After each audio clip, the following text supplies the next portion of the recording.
Hello and welcome to another episode of Jenny's Chateau Farm. So this week we've all been very busy painting in the attic. There are a lot of surfaces to cover and working around the beams has been really quite tricky. So I thought I'd start by sharing with you some of our thinking about paint and paint colours. I don't know about you, but when it comes to discussing paint colours, my husband and I have had various disagreements, shall we say. We often have very different words to describe the colours, not just because he's Swedish and I grew up in the UK, but I think we just tend to see them very differently. And we can both look at the same colour and one of us thinks it's blue and the other one thinks it's green. So this has rather driven us to distraction. So one book that I found really useful to at least understand the kind of colours that would have been available at the time this house was built is this Wener's Nomenclature of Colours. And it's actually the first attempt that anyone ever made to scientifically classify colours. It was first published in 1821, which is just 30 years before this house was completed. And a copy of this book was taken by Charles Darwin, for example, when he travelled on the Beagle to go and describe all the plants and minerals and animals that he discovered on his travels. So Wener was a German mineralogist and Syme was a Scottish artist, and together I think they made a great team to be able to describe colour systematically for both the arts and the sciences. On this cover of the reproduction, they show all the colours that are described in the book. And I think you'll agree that there's some of them are surprisingly vibrant for what we might think of as historically available colours.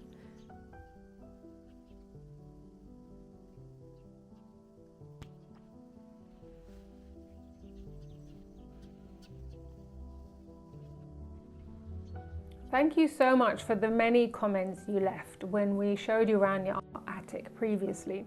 And many of you were greatly appreciative of the beams we have in the attic. And I too absolutely love the beams, and we are doing our best to preserve them and to keep them on display as much as possible.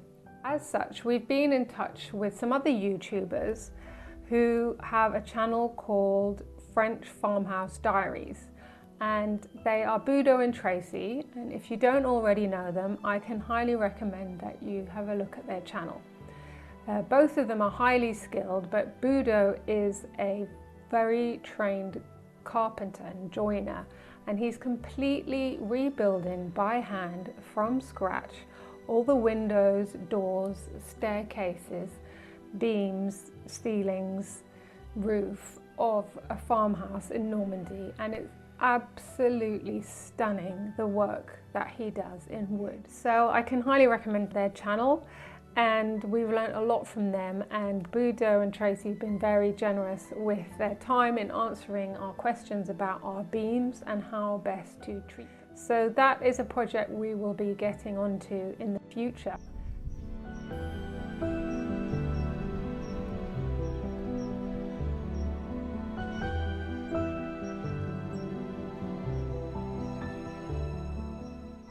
Let me give you a quick update on the attic.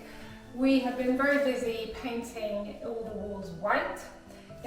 We just need an undercoat to cover over all the plaster and plasterboard to get rid of all the dust. And that way it's a good surface for us to later put on colours or wallpaper once we've decided exactly what we're doing. Now, we actually purchased a spray gun for spray painting the walls. However, in the end, it was taking so long to cover all the beams and the windows that we just decided it was going to be quicker to go back to the old-fashioned rollers and paintbrushes. because the beams are so dusty. We haven't polished them up yet and waxed them, so they're so dusty that it's and dry. It's really difficult to get any sellotape or masking tape to stick to them. So I was afraid that once we start spraying with the spray paint, all the plastic and tape would just come undone. The same has happened for the windows. When we tried to tape up the windows, they're kind of drafty, so they were just kind of sucking the plastic off. In the end, we kind of gave up on the spray paint and we went back to rollers. It's very satisfying. We've got 3 coats on the walls here, 2 coats on the ceiling. We've got the cutting in to do and the floor, but we're getting there.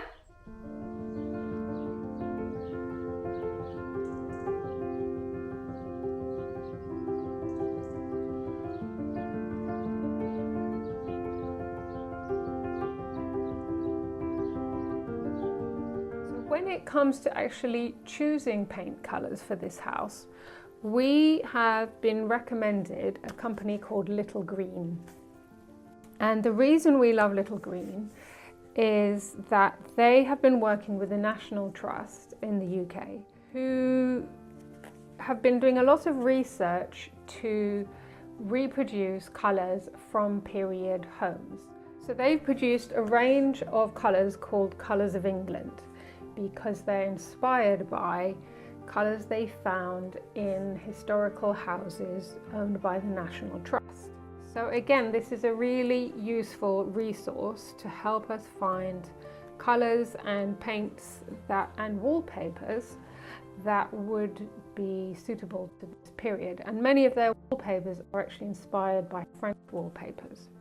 Because I was so impressed with the samples that we got and the range and the colours from Little Greene, we reached out to them and asked if they would like to do a collaboration, and they have very kindly given us a generous discount on our orders of paint, which has made a huge difference to us because we have a lot of rooms to paint. So we'd like to say a big thank you to Little Greene for helping us out in this endeavour.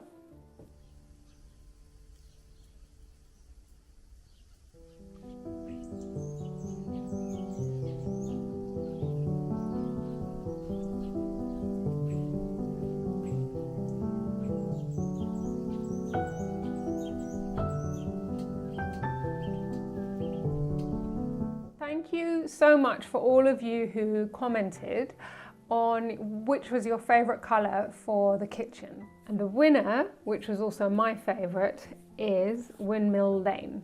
So it's the palest of the colours that we had tested out on the wall. The inspiration for Windmill Lane comes from the National Trust house at Osterley Park, which is in West London, which is a very grand house that was partly designed by Robert Adam. It's described as a muted green which can still be seen on the walls and main stairs and north passage at Osterley Park in West London.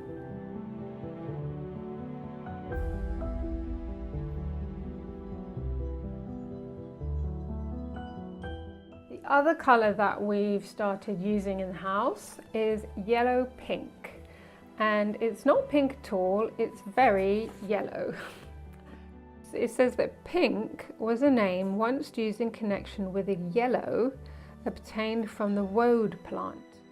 So we asked Jason, who some of you will have remembered from a previous episode, who's been doing all the work in the attic for us, to do the painting at the top of the stairs because it's so very high and we would have had to purchase all kinds of scaffolding, which he already had. So we're very grateful to Jason for doing such a great job, and I think it looks fantastic. So now it's up to us to continue bit by bit the yellow all the way down the stairs and through the hallways on all 3 floors of the house.